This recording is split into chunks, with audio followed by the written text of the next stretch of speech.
Welcome to the Danny Clinkscale Reasonably Irreverent podcast. Insightful and witty commentary, probing interviews, and detours from the beaten path.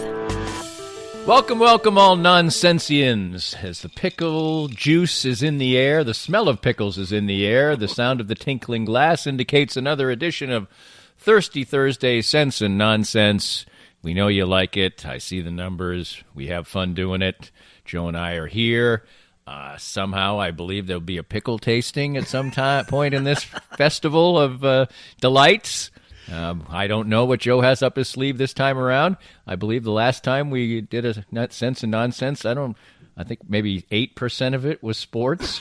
This seems to have morphed itself into an anything but sports type of podcast, but that's not really the case. We do talk some sports every now and then, but we sort of started up the Thirsty Thursdays when there were no sports, so maybe we got into that particular pattern. But there's lots of sports now. The levels of engagement by folks seem to be very good, and maybe someday we're starting to get fans back. Whether or not that's a good idea, we'll talk about that maybe. I don't know what, and we always have the fabulous fact check, which really is this. And we talked about things developing on this podcast. It really has developed into the spine, the absolute driving engine of Thirsty Thursday Sense and Nonsense, and that always comes off right off the top, and usually extends through at least the first segment. We'll see what Joe has up his sleeve. Thirsty Thursday Sense and Nonsense. We are here to have some fun. Cinematic Visions has been an affordable solution for professional media production in Kansas City since 2003, offering award-winning video production and creation, as well as a wide array of digital and social media management services. From planning, scripting, filming, editing, and post-production, to delivering your product to a watching world, Cinematic Visions will provide professional and affordable services for you and your business with the necessary return on investment to make it all worthwhile. Cinematic Vision's goal is to unlock the power of storytelling through video and a strong online presence for your company. Beyond the numbers, they want to inspire and evoke your clients to feel and act. Let my friends at Cinematic Visions embed your brand where it belongs, in your customers' minds. You can find them online at cinematicvisions.com or with a quick phone call at 816-600-6300.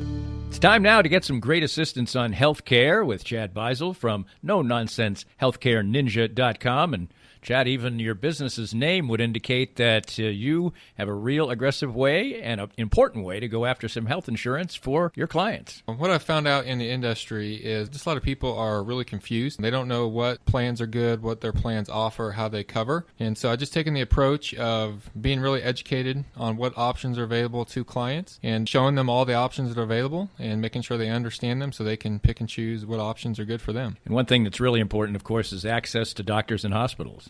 Absolutely. That's become a big issue for a lot of people. Some of the plans out there are going to restrict those clients to where they can and cannot go. So if you live just outside the Kansas City metro, some of the counties outside, you may not be able to go to some of the hospitals up here in the Kansas City area. So making sure that you have a plan that's got doctors and hospitals and places you want to go is really, really important today. Learn more by visiting no-nonsense-healthcareninja.com and let Chad help you. I'm here with Tim Emerson, the owner of Emerson & Company. And Tim, give us an idea of the range of services that you provide from Emerson & Company. At Emerson & Company, we do credit card processing, payroll services. We do bookkeeping, merchant accounts like point-of-sale systems. What would you say differentiates you from other companies in the field, and what makes you special? I think what makes us unique is that we're a small local business making regional decisions on companies. We create a profile for the business and then put it out to our different vendors in a very competitive environment and tailor those needs to the specific business, which usually ends up in a great fit or great result for the company. And, of course, the idea is to save money, right? Save money, and actually sometimes I'm surprised where actually a solution that may cost a little bit more ultimately does save money, but we're not conditioned to think like that sometimes.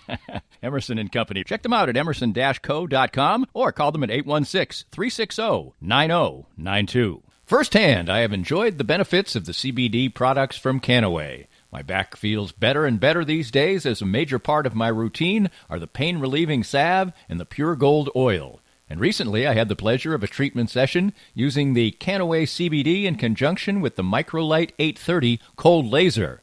The non-invasive treatment session worked wonders, and I could barely tell I was even being touched. TML 830 is the first 3B cold laser to get FDA approval, and in addition, the combination treatment with CBD is patent pending.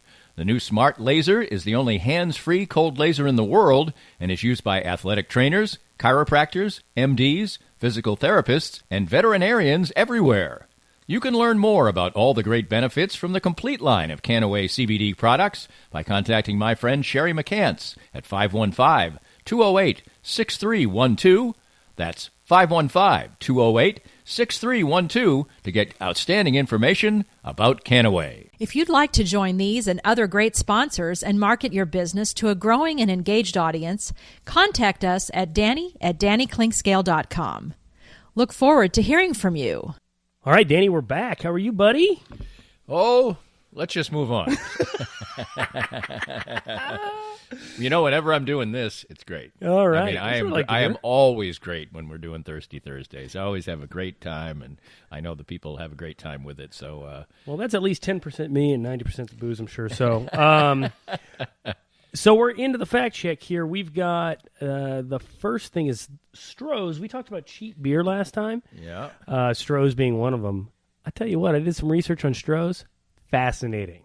Really? Fascinating. The world of Stroh's. All right, so I'm going to give you the abridged version here. It was started by a German immigrant in 1850. Nice. You had said it was a Milwaukee beer, I believe you said, but it's close. It was a Detroit beer. Really? Yes. So, you don't often hear the beer that made Detroit famous. I don't know if they want to claim Stroh's. It was ran by somebody with the last name Stroh for all the way up until 1995. And along the way, they acquired a bunch of other breweries, a lot of yard beer, like we talked about.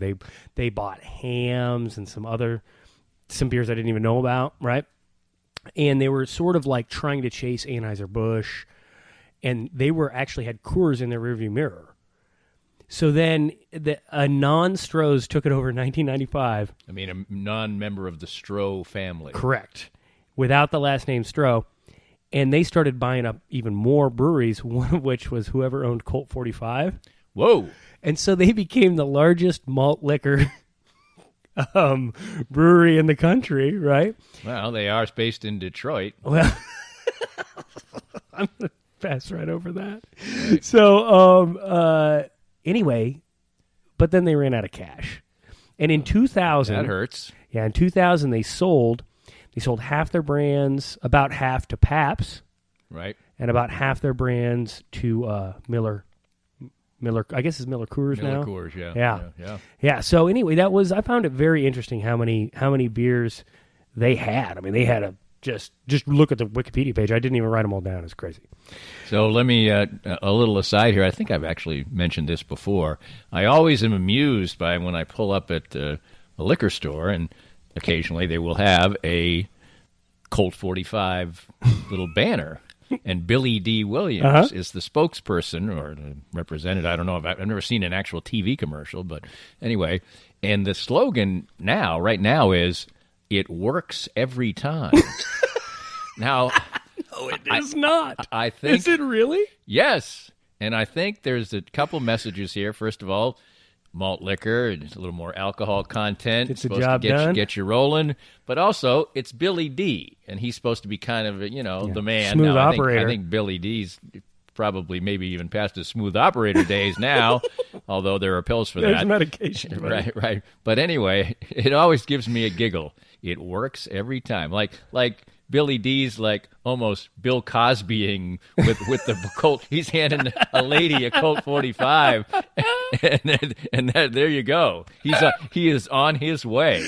Let me help you out, ma'am. Yes, here's a Colt 45. Speaking of owning a lot of brands, I dug into Pepsi's closet to see if they owned a missile factory, and I couldn't find that they did.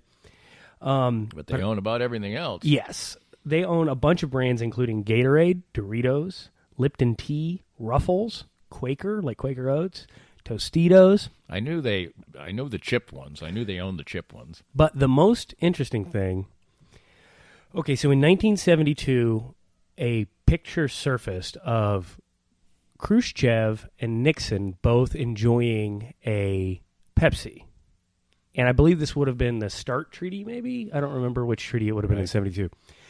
And so then Pepsi went hard after the USSR and got an exclusive cola contract with the Communist Party. And they were the only cola provider for the USSR moving forward after 1972. Isn't that bananas? Yeah, so when you were doing this research, wasn't Pepsi a significant second fiddle to Coke for quite a long time? Well, did they catch up, and how did they catch up? Do we they're, know this? They're big in Europe, is what I've heard. Okay. Like, Europe is more of a Pepsi market, and Latin America is more of a Pepsi market. But in this country, it seems like they've almost caught Coke, haven't they? Look. It's lost on me. Get your Pepsi out of my face, I'm right? a Coke man. I mean, you know the best thing with that is, have you ever seen The Invention of Lying? The movie, The Invention of Lying? I've seen parts of it. It is so good, and and they have these commercials, right? Because it's existing in a universe where lying had never been a thing, right? So advertising is just brutally honest. Now that I think about it, I did. So the Pepsi it's ad, Ricky Gervais, right? Yes, it is. Yeah. So the Pepsi ad says, "Pepsi for when they don't have Coke." Well, it always reminds me, and I think I've said this before also, is that when you go into a restaurant, you say, "Oh, can I have a Coke?" And they'll say, "A Diet Coke or whatever," and they'll say, "Is Pepsi okay?" And my standard response is, "Well, I guess it's going to have to be, isn't it?" I say, "I'll have an iced tea." Yeah, I don't like iced tea, so that. Look, but one thing I do is that if I'm in a restaurant, I actually order Coke Heavy.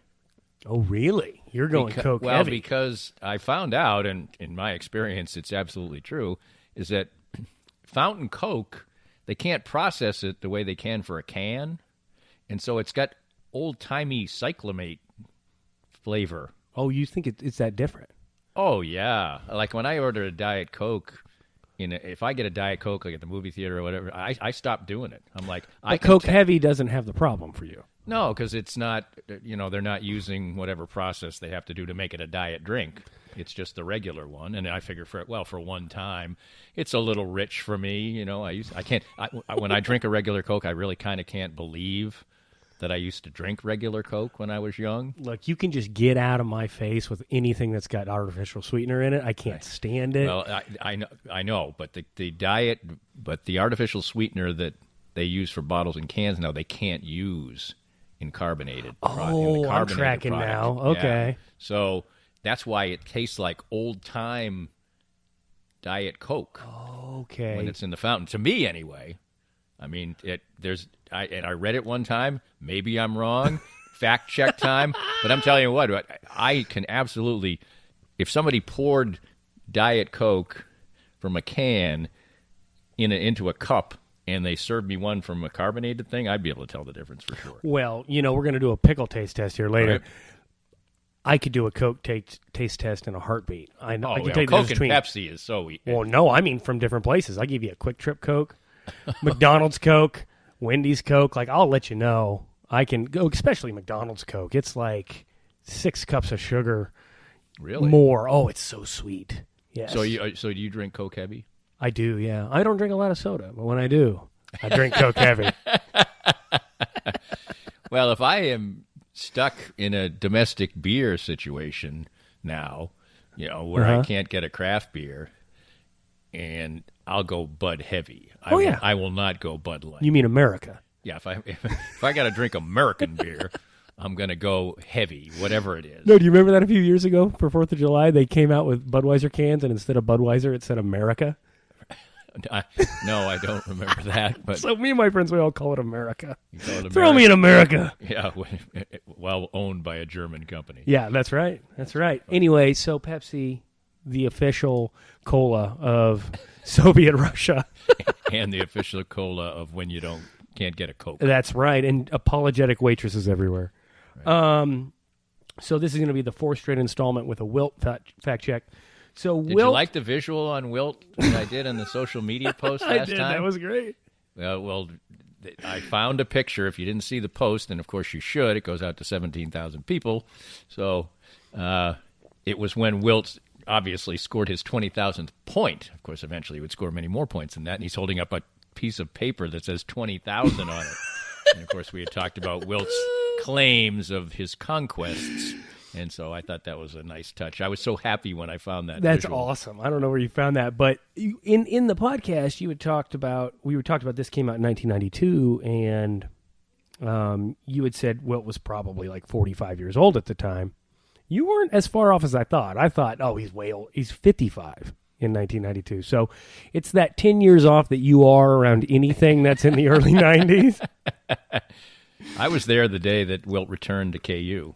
And really? And signed autographs for a long time after the game, and yeah. When was this? That was kind of cool. Oh, now I think it was around 2000. Roy was still the coach. I know that. Okay. I don't think I'm going to be 10 years off this time. All right. If I go 2000, I think it's safe because I know it's Roy's gone in 2003, so I know. Anyway, I'll say 2000. Okay. Just to be well, safe. that would be. Yeah, I didn't. It was kind of a cool thing. A big thing. He had a KU letter jacket on. Oh yeah, I've seen those. I know the pictures. They show that sometimes in the hype video. Right. Before the games. Mm-hmm. Yeah. Yeah. So anyway, he was born in 1936. If you were curious. So Mahomes was in GQ. Okay. Yeah, I saw a thing the other day. I actually was looking for Mahomes images for a social media post as well, and I saw the GQ. Yeah.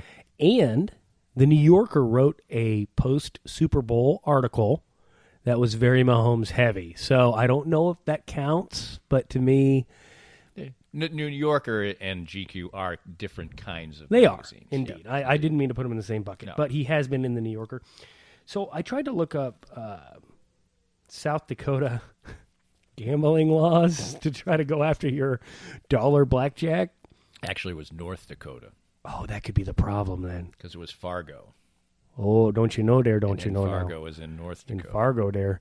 Okay, well, I'll have to redo it because in South Dakota, there ain't no blackjack. I mean, there is in Indian casinos, but not in bars. Yeah, There's video you lottery. You can check North Dakota. Okay, Because, we'll have to run that back. Okay, so I spent the majority of the time of the fact check trying to figure out this golf course in Las Vegas. Okay, and I'm telling you, Danny, well, there's a lot of golf courses there. there's a lot of contradictory information about where this scene in Casino was filmed, where the plane lands on the fairway. So I found multiple different sites that say where a movie was filmed, and they gave me multiple different answers. And then I went and found all of those golf courses, and then I weeded them out by cost of golf. Okay. And then I checked out the street view of the other ones that I knew were cheap enough, and I think I found it. Okay.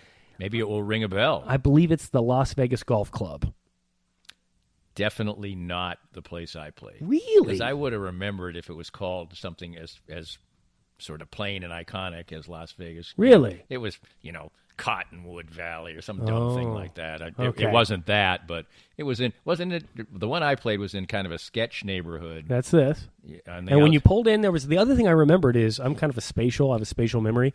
I remember there was like a curved entrance with like a medians down the middle, as if it at one time were nice, but it's just like weeds growing out of the rocks. Yeah, it did have the one I played had the sense of a once grand spot. It has to be the same one. It does seem like it because most of the golf courses there are nice. So Yeah, and this one is not. no, well, but there's been quite a while now. It's probably 15 years since I played there. So I tried to look up some golf etiquette in response to that as well. Okay. Okay. It says so I was always told by my brother-in-law, who is the first person I ever golfed with, really. Well, my buddy John was the first one I ever golfed with, but we're not at all into etiquette, right? So my brother-in-law is like, well, let me tell you a few things about etiquette in case Right. you're out golfing for business or something. Sure. Yeah. He says, and Brian told me I should always stand behind the person driving. And that's what it said, except I was misinterpreting what behind meant, right? So behind means literally behind their back. So if you're Right. right-handed, you'd be off to the Not left at of the not tee at box. the back of the tee box. Correct. And so That's what you were thinking. that's what I was thinking, and that's what I was doing. Well, actually, the last time I played golf, and I'm not playing very well right now, so this just added to it, but very nice people I played with. I was invited out to Millburn Country Club after I spoke to the Shawnee Rotary guy. Enjoyed the event.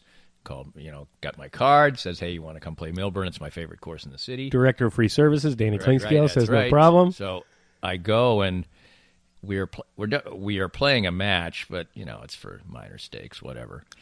And the guy had a putt that was kind of on the line that I had. Okay, and I stepped in a little too quickly behind him to get a view of the line, and he stopped. So I really had I had made a complete golfing faux pas, and I felt so bad about it. And the putt I ended up having was not a long putt, and literally I guilt missed the putt. I mean, I can't say I did it. I can't say I did it on purpose, but all I was thinking about was how I had made this guy balk, and he missed his putt. Yeah. And he had to step away, or he didn't have to, but I distracted him. I thought I have a sense of being out of the line of sight, so I thought I was, but apparently I wasn't. I mean, I've heard a lot of excuses about why somebody missed a putt, but this is a whole new one. I felt so guilty. The empathy miss. Especially, because he missed, and if I made it, we were going to win the hole. Oh, yeah. And I had caused him to back off, or at least he felt I had caused him to back off. So what'd you say? I apologized to him. I said, "Sorry, man. I didn't know I was in your line of sight." And he was a little chippy for a little while, and rightly so. Well, but he got past. He's kind of a quiet guy anyway, so maybe I misread it, and I was feeling extra guilty. He probably should have kicked your ass. That's probably often is the case. Maybe get a 12-year-old to fire a fastball at your head. I mean, I think somebody is, ordinarily are just going to look at me and like, what's the point of kicking his ass? I clearly can. So, well, we talked a little bit about baby carrots in our pickle discussion. Yeah. They are manufactured, by the way. It's kind of gross. If they weren't, it would be rather shocking. Yeah, and it's super wasteful. They cut them down, and then they scrape them down to size. So what are they doing with all these shavings? They making carrot juice out of it? I doubt. Right? So it isn't like a concoction of carrot, and then they sort of mash it together. No, it's not like a chicken nugget. So it is a part of a full carrot. Yes. But how do they have it so that it appears to have skin on it? I don't know. I mean, maybe it's a chemical bath or something? Right, because it isn't like it doesn't look like you've peeled it. Yeah, so it goes through a machine that makes it smooth. And they've got different sizes for different size baby carrots. It's just... Oh, yeah, they have little really baby carrots. Yeah, it's absolutely wasteful. I'm just telling you, just from I hate food waste. Like, it's one of my big pet peeves. And just from a food waste standpoint, I mean, baby carrots, they're out of here, right? Well, if they were delicious, it'd be one thing. Correct. But they're not. Bad. They suck. So I said you shouldn't skin your carrots, but I looked up a bunch of things, and they said that it doesn't really matter. They said you don't lose a ton of nutrients. They said there's just as many nutrients on the level below the skin as there is on the skin. I kind of like the earthy flavor. taste. Yeah. I do too. Absolutely. Yeah. Absolutely.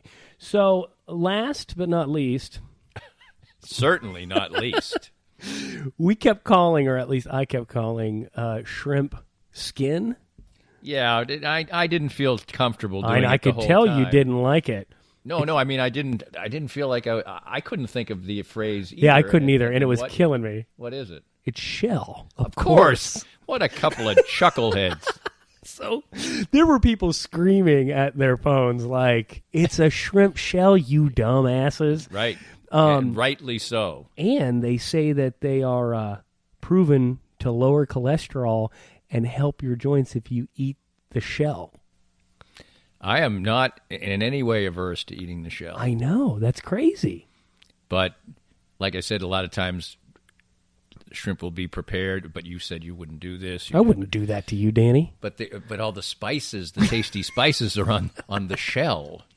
You take the shell off, there go the spices. I think some seep through, I would imagine. But yeah, listen. Did I say this last week? I mean, I'll swallow watermelon seeds. Yeah, no, we've been over that for sure. Did your parents tell you that was going to like peeing in the pool. It was kind of one of those things. Danny had a 'Cause I great used to story do it, on and this. my parents used to, it's going to grow in your belly. Or, That's exactly right, it. yeah. One of my mom's friends told me that one time, and I still remember I went running away crying, like, I'm going to have a plant going out of my A ears. watermelon's going to grow in my belly. Exactly, and I'm like hyperventilating, crying at like 5 years old or something, and they had to calm me down. They're like, it's not going to happen. My bad version of that was back in the day when I was young, they used to show bad old movies. I mean, I love old movies, but bad old movies like from the late 50s in the afternoon. Okay.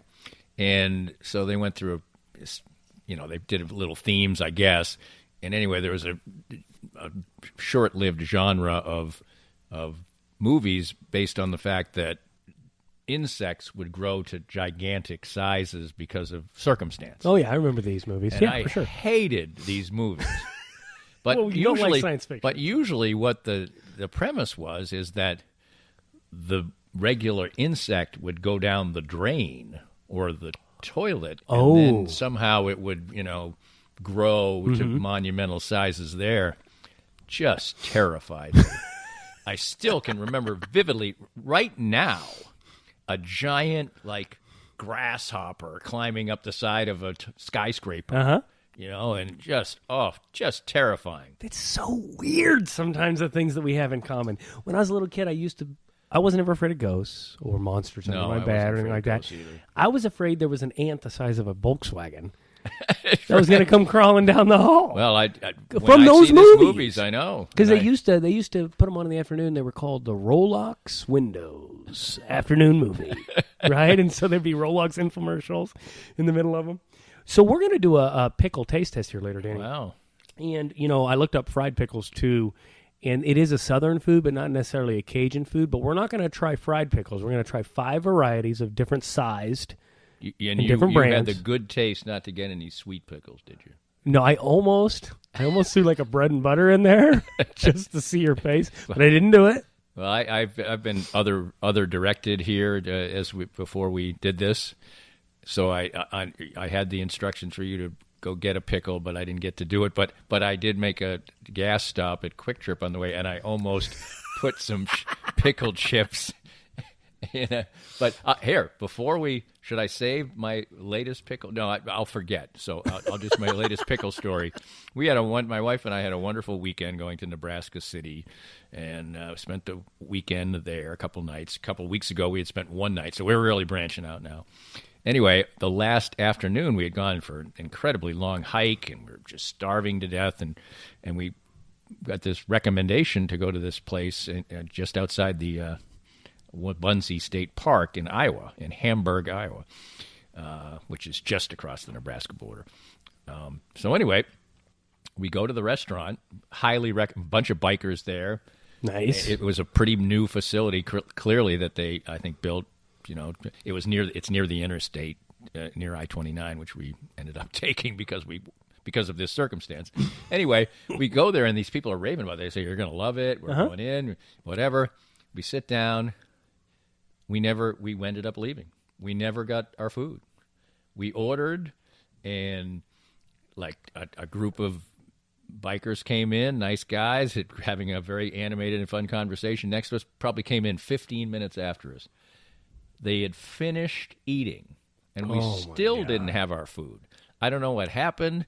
The guy seemed like a little bit of a nervous Nelly who was, he wasn't the supervisor.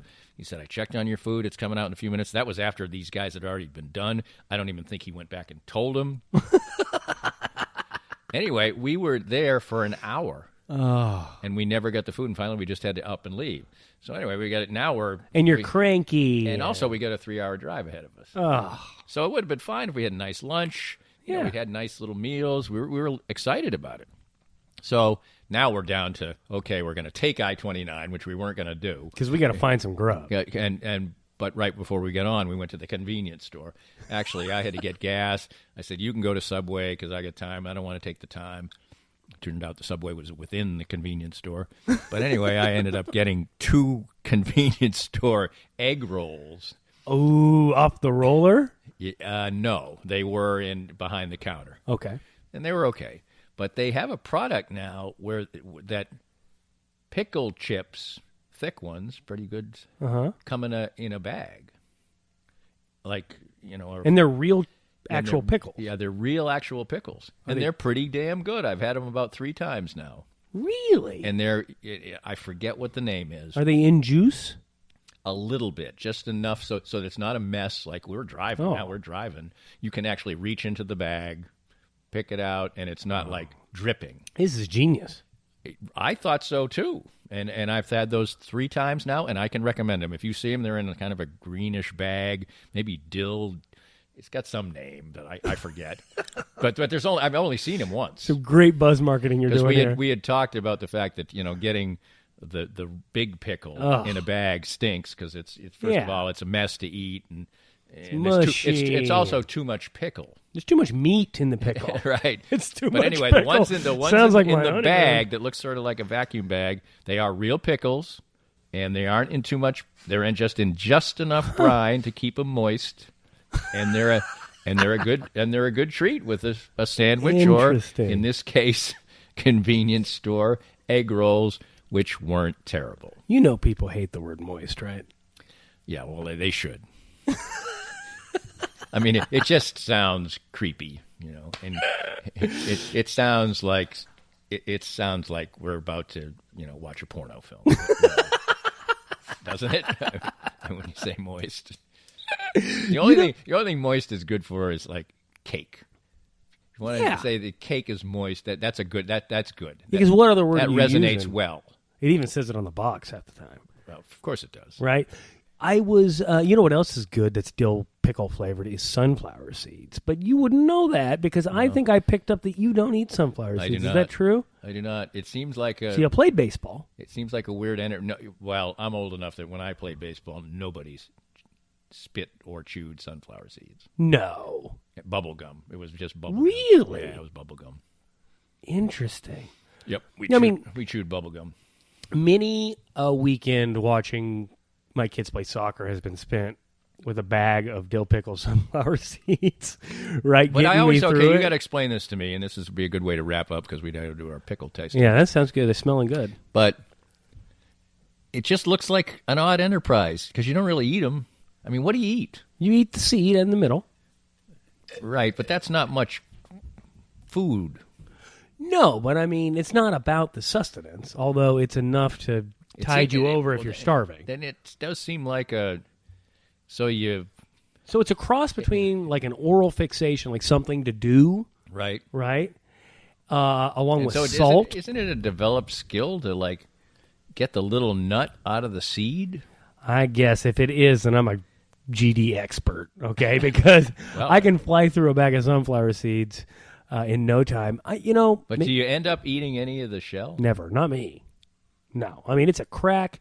I got a whole system in there. You're cracking it with the back teeth, you're splitting it with the front teeth, you're pulling the seed out, you're spitting the shell, you're eating the seed. Sometimes you're storing the seed on the other side because you want to go for a twofer or a threefer. Wow. Get yourself a good sized bite. Sounds like a real art because I like sunflower seeds like on a salad. Oh, well, we're gonna have to teach you to do this. I can't believe you're 147 years old and you've never eaten sunflower seeds this way. It's crazy. It's man. one of those that we've talked about this many times. Looks like too much work for too little value. Well, if you drive a lot, and if you play a sport that's slow, like baseball, it's... Well, clearly it's a very popular thing. Right? I mean, that's where when I was a kid playing baseball, it'd be like, oh, we'd get a 5-gallon bucket of sunflower seeds. You just walk into the dugout and grab a handful or whatever, Yes. Talk about pre-COVID. Well, yes, indeed. And baseball this year did indeed ban the... Well, and that's what I was going to get to, is now all these dadgum places that my kids play soccer are turf. So no sunflower seeds allowed. Well, and it's a COVID thing, too, now in Major League Baseball. So.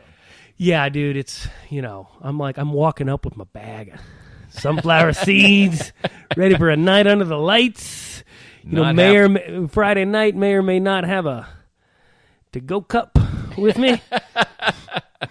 Sounds like an event. And I got to turn around and take the sunflower seeds back to the truck. Speaking of event, I'm sure you're sitting on the edge of your chair waiting for the pickle eating contest. Or it's not a contest. We're not going for speed. Pickle tasting. I'm sorry. Pickle tasting. These pickles look remarkably similar, but we will see what Joe has to offer with 5 plates. Count them 5. Different pickles, and that comes your way next. More of Danny's Reasonably Irreverent podcast after this. Most of us have experienced auto accidents, and it's no fun. And even less fun is trying to work on the insurance aspects afterwards and getting full value after an auto accident. I'm here with David Cowan from WreckExpert.com. And David, you have an unusual and important niche for people after an auto accident. We have a passion to teach car wreck clients what they deserve. Getting your car repaired only fixes the damage and the paint. Getting paid for your car's loss in value is called diminished value. Chances are you've never heard of this before because most people aren't looking out for you. We help people collect thousands to tens of thousands of dollars for their car's loss in value after the wreck. And if somebody wants to come to you for that, what's the original assessment cost them? We offer a free review of any insurance claim to see how we can help. You can't beat that. Great expertise and assistance in getting full value after an auto accident. From David Cowan, visit WreckExpert.com and learn more. Hi, everybody. This is Matt Llewellyn from 23rd Street Brewery in Lawrence. I just want to thank everybody for supporting local restaurants during this time of uncertainty. 23rd Street Brewery is now open until this pandemic is over. And right now, more than anything, local restaurants need your help and support. Come on out and see us. 23rd Street Brewery is open now from 11:30 till 9 o'clock for dine-in and carry-out. Whatever we can do to help you out, maybe with your catering needs, too. I appreciate all the support, and thank you for continuing to shop local. Let's spend a minute with Dr. Brad Woodle, who, along with his wife, Dr. Christina Woodle, the owners of Advanced Sports and Family Chiropractic and Acupuncture, my home for chiropractic care. And first of all, just tell us about the wide range of services you offer. Danny, we offer comprehensive chiropractic, acupuncture, physiotherapy, and rehab. We do a very thorough examination, x-rays on site as necessary, and we have a full rehabilitation department, so we can help out with exercises, stretches, different therapies for the complex, but also the very simple conditions we treat. You have been deemed essential and have remained open all through this COVID-19 process. What are some of the things you've done to make sure that was the case? From the very beginning, in March, we started to make sure that we were cleaning and sanitizing with EPA-registered sanitizing products. We also implemented masks way before the state required them. We implemented a parking lot waiting room, took out half of the chairs in our waiting room, and made sure to space out visits so we could appropriately meet, discuss, and also screen patients to make sure we were taking care of healthy people. Find out more about Advanced Sports and Family Chiropractic and Acupuncture and how they can help you at ASFCA.com. If you'd like to join these and other great sponsors and market your business to a growing and engaged audience, contact us at Danny@DannyKlinkscale.com. Look forward to hearing from you. Welcome back. We are conducting an experiment, which includes the fact that we are, well, Joe, where'd you get you? So you brought it, you got yourself another Warsteiner. And you left me with our experimental hams. But I also have a hams. Yeah, I know, but where's my good one? I offered to go back up. And I thought you were just going to give me another ham. This is disappointing. Anyway, first of all, I was in a gathering the other day. I think it was after a round of golf, and a couple of guys agreed on the fact that that if you put salt on watermelon, it makes it taste sweeter, which seems. But I didn't doubt them. They both were like, "Oh yeah, we do it." It's a thing my grandparents used. This? Yeah, it's a thing my grandparents used to do back in the day. I don't know. I'm not a watermelon fan, so. So you have never tasted it with a little salt on there? Not that I remember. I mean, Okay. I'll eat some watermelon, but I'm not going to be like, "Hey, give me some of your watermelon." Well, now is the time. Now is the time for pickle tasting. So these little gherkins up front, I'm going to take a bite, hand you the plate. Correct. And then you will... Very COVID conscious. Then we will talk about that, and apparently the name of the pickle is written on the bottom of the plate. That's right. So here we go. Here's pickle number 1. He even left these are uncircumcised pickles. Mine is anyway. Yours isn't. I feel a little odd. You already touched that one. I know. I can't do anything now. I have to eat it skin on. Let me taste this pickle and see how delicious it is. Now, supposedly we're going to improve the hams hams by dipping the pickle in. Yeah, that's what I read. I think I'm gonna. Well, I'll taste the hams Okay, I'm gonna have pre-pickle ham. Pre-pickle ham. Now, this is in context. Cheers. Of the fact that I once bought a 12-pack of hams in Emporia, Kansas. I was covering a high school basketball game. I was calling a high school basketball game, I believe, or college, small college. I bought a 12-pack of hams before the game for after-game consumption. I had 1.5 hams, and I gave the rest away. Look, I just tried it. It's not that bad. But I've told you this. I've had a hams in the last year or so, and I remember hams as just being hideous. And also I have the ham story about the fact that at the wheel once, they had the hams bear there, and he was giving away hams and for free, and people weren't taking it. They were buying beer, and these are college students. So anyway, I have tasted hams in the past year. I think it's a different hams. Well, I think they've changed the formula. Pretty happy about it. I'll tell you what, this 12-pack cost me a cool $6.50 or $7 down the street. That is not a bad. It's not a bad yard regular beer. Yeah. Not and bad. They said online that you should dip a pickle in your beer. If it's crappy beer, it'll make the beer better. Well, you know what? That's not bad enough that I'm going to dip the pickle in it. Here's the pickle bite. A little mushy on the outside. Kind of a slightly mushy bite. What do you say? You agree? I'm not a big fan of that pickle. I'm not eating any more of that. That I didn't like the initial bite. Not excited by the interior. What brand are we not recommending? Are we gonna give the brand? Okay. Well, we're not trying to sell pickle advertising. All right. We want to inform our audience. This is the fanciest of all these pickles. By Really? the way. Well, maybe the tied for the fanciest. This is the boar's head. Well, boars. Maybe we just caught a bad. Well, but they're known for their meats. Yep. So maybe they don't make a great pickle. Well, or maybe we caught a bad one. Anyway, I'm not a fan. That boar's head pickle gets a solid C minus for me. All right, now we have a little gherkin here. It's a little baby. This is a baby carrot-sized pickle. That's true. It almost looks like a sweet pickle. I'll say that. Well, I'm not going to do that to you, Danny. Ooh, that's an interesting pickle. What do you think? Not very salty at all. In fact, almost a hot. You don't like it? No. I kind of like. Well, you know what? It's creeping towards. It's sort of a hybrid, sweet, almost sweet. It's not really a sweet pickle, but it's getting there. Oh, I don't dislike. It had a good crunch though. It had a good crunch. So this is Acadia mini kosher dill. So I got maybe for those of you out there, if you actually don't hate sweet pickles. You can take those home with you, Danny. No, that's not. But it's not a sweet. It's not sweet. It's sweet enough. But it's sweet enough. I agree with that. I got that at one of those fancy grocery stores. Did they call that a dill pickle? They did. That's anything but dill. That is anything but dill.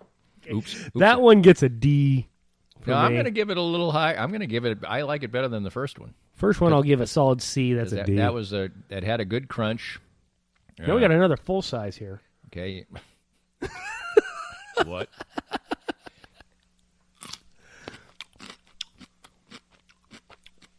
Really salty pickle. Good crunch.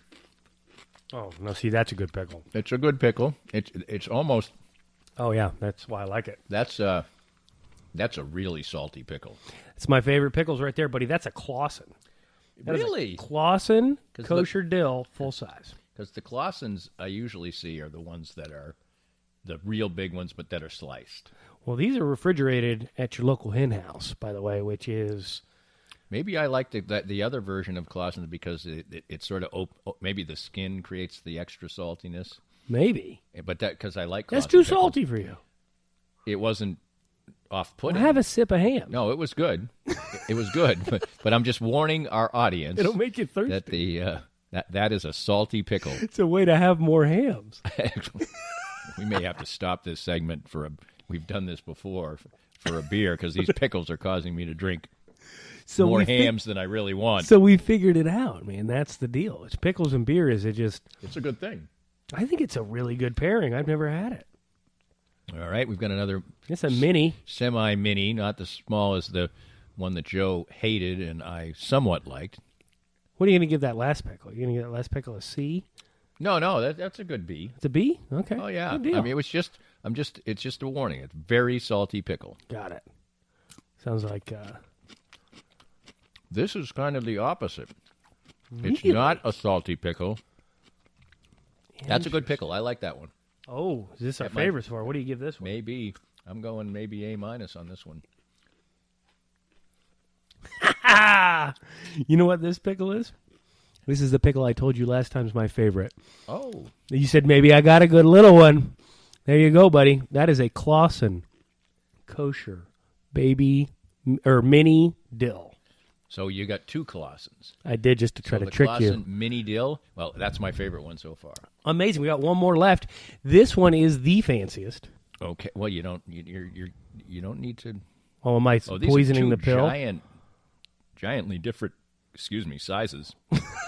Pickle burp. And there's totally different texture. These two look like completely different pickles. Well, when they're fancy, Right. they're very artisan.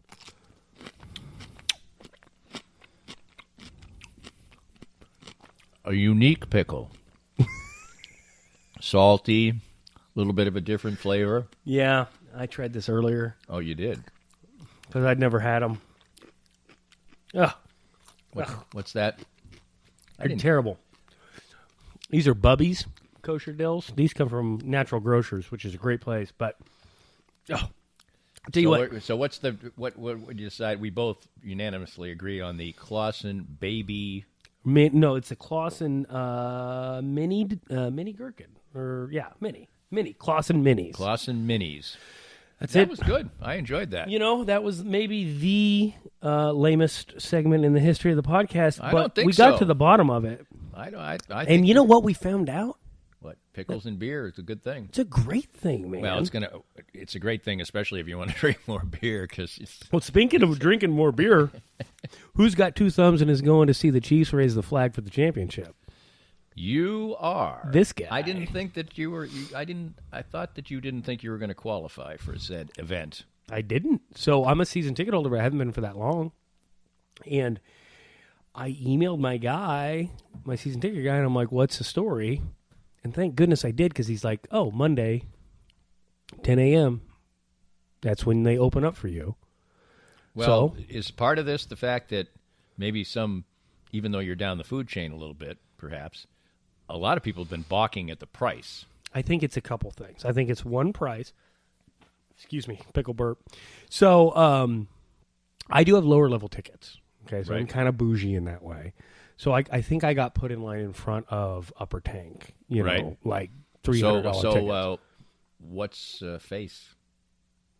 Hold on. I haven't decided if I'm going to say that to anybody, really. Oh, okay. And I'll well, tell you why, because I'm taking 3 of my friends. I have 4 tickets. I'm taking 3 of my friends, and I'm not charging them a penny, because that's just... So clearly, now I know that I'm only at least, or at best, your 4th best friend. This is not true. You don't like going to Chiefs games. I never You said I know didn't it. like going to Chiefs games. Oh, But, buddy. But I think clearly many other people I would gladly give them the opportunity. Well, you've met a Because couple I've of been people to a I've million. taken. I've been to a million Chiefs games. Yeah, you've met a couple of them on the deck over here and there. The people I'm taking are like me, where it's just going to be a spiritual experience. So, I don't want it to be awkward, but they were very expensive. It basically cost me about a half of what my season tickets cost me.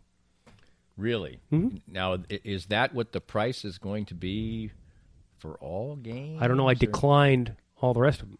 Oh, you did? So I don't know if it's dynamic pricing or if it's because of where I chose them, because I don't get my seats. You can also choose. So I went farther down and towards the middle. Here's the. I heard Mark. You know what I mean? I Like- heard Mark Donovan talking about this, and what he Mark Donovan is just a pro. I mean, he just that press conference was great. he can he's perfect. He will say forthrightly what is but his response about the ticket prices was perfect in the fact that what he said was, hey, these are expensive. We understand this.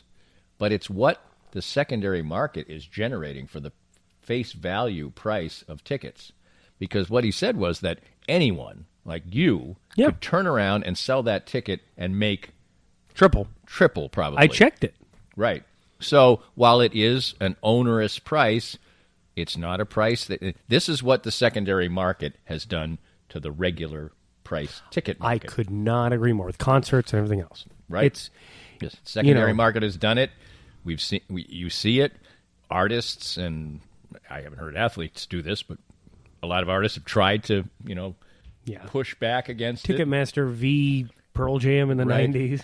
Right, and try, please don't, get the tickets here. Don't go to the secondary market, whatever. That's what happens. And, I mean, now if you want to go to a concert, a football game, or whatever, you've just got to realize that, it's not going to be $35. Yeah.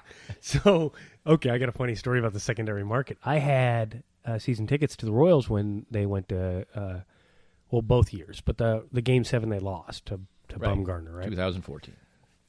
So I had 4 seats, and something happened. I don't remember the exact story, but something happened where I had promised my wife and her friends that they could go, or my wife and her friend or something like that they could go. And then I inadvertently also invited my buddies that I've been taking to all the playoff games. So now it's 5 for 4. Yeah, it was 6 for 4. Wow. So an egregious mistake. Yeah, I screwed that up, right? And it was one of those classic like sitcom situations where I'd promised one thing and didn't mean to, and I was just going to listen, it was a blur, right? There was a lot, it was a blur. And so I purchased 3 lower level seats for Game 7 on the secondary market so that I could give my 4 seats to my wife and her friends. And so that I could keep the promise to my friends. Right. It was a mortgage payment. I mean, it was a couple of mortgage payments. Oh, I'm sure. It went on the credit card. It took a long time to pay off. But so when were you, like, how close to Game 7 were you? Like day of game? Day before of game. Right, and that's going to jack it there was, all the way to the moon. Okay, so there were 17 seats available in the stadium when I purchased 3 tickets. So just let your imagination run wild. Yeah, I'm sure. So anyway, but I'm excited because, yes, I did pay more. I did pay more than what, I would normally. But I'm also justifying it in my mind because I'm not paying for all the rest of the games. Also didn't pay for preseason games. I'm not paying for parking for so all this these is games. going to this one game for the Chiefs is your season ticket. It's a whole season for me. Right. Yeah, and I'm still going to have a little left over in the season ticket account for next year. So, and the other part is that things, look like we're progressing forward as far as at least muscling our way through games, but who knows how many games are actually going to be played. There's no doubt about it. And they're only selling the first 3. And then it says to be, and I think that's maybe because they're hoping to put more people in. Right. But it could also go the other direction. And look, I've waited my whole life for this. I'm going to watch the flag go up. I'm going to watch them get their ring. Although they did the rings. I'm confused. Like they did the rings yesterday, but they're going to do the rings the first. I heard this today. This is a very interesting ring story, and it probably deserves, this is a fact check. Because Darren Ravel put this out yesterday. Okay. That the Chiefs, these rings are really expensive. Yeah. And so they gave them to the players and coaches and staff. The tax bill for the rings is $11,000. Holy moly. Now, if you're making 55 as a, lower level person of, I'm just like, no. Because it came in the context of the story is that Josh Gordon, who played 12 games for the Patriots the last time they won the Super Bowl, sold his Super Bowl ring like yesterday for $140,000. Okay. Well, I imagine that part of the reason was maybe that Josh, who probably hasn't taken very good care of his money, it probably was a significant hit as far as taxes are concerned, and also he probably needs the money. But what would you say? Okay, say you were making 55. Yeah. Working for the Chiefs, mm-hmm. and you got to pay 11. You don't have to pay it at once. You got, And there's no indication now whether the Chiefs are picking this up or whatever. But anyway, the tax bill is I just don't. This is a ring you're never going to wear. It's a lifetime memory for sure, but it's probably just going to sit on your mantle or in a little case. $11,000. So I didn't know you were going to ask me this. I just ran through to my head a couple of things. And I think I've just landed on what I would do. I would go to a jeweler and I would say, make me one of these that looks exactly like this. Don't use real diamonds. Use fake diamonds. And then take the real one and sell it for me. And I'll just wear the fake one around and tell everybody it's the real one. That sounds like a plan. How about that, huh? I like that plan. Or, you could try to talk to business owners and ask if they could, would you like to display this ring in your business for 2 weeks and I'll, pay me $200 or something and try to get the money back, put the tax bill on a credit card or something. Your mind worked fast on this one. I like that. I'm moving through some ideas. But yeah, no, it's terrible. Which people means go. I don't know what I haven't read the article yet, so I don't know. The ring's got to be worth, I would imagine, saying $40,000 or something if you're getting a tax bill like that. Yeah, you got to think, and I don't know how it works with these property. These rings are absurd. I mean, have you seen a Super Bowl ring? Yes, one of my like a new one. Well, one of the guys that works for me, every time there's a championship, Lakers, Royals, or Chiefs, he buys a replica for my son because he loves them. Right. My 8-year-old son has them displayed. The size of a it's like orange. No, I mean literally. No, they're big for sure. You can't, and you can't wear them. Yeah. I mean, you can wear them like just for one day to show, but I mean, it looks absurd. It doesn't look like a ring. It looks like a, at best a building block. And if you're gonna keep it and wear it, you're gonna need to insure it, right? You're gonna need to have extra insurance on your house in case it gets broken into, right? You're gonna need, because what if somebody comes down the street, sees your Super Bowl ring, they're like, well, taking that from you, Danny. You look like the kind of guy I could take.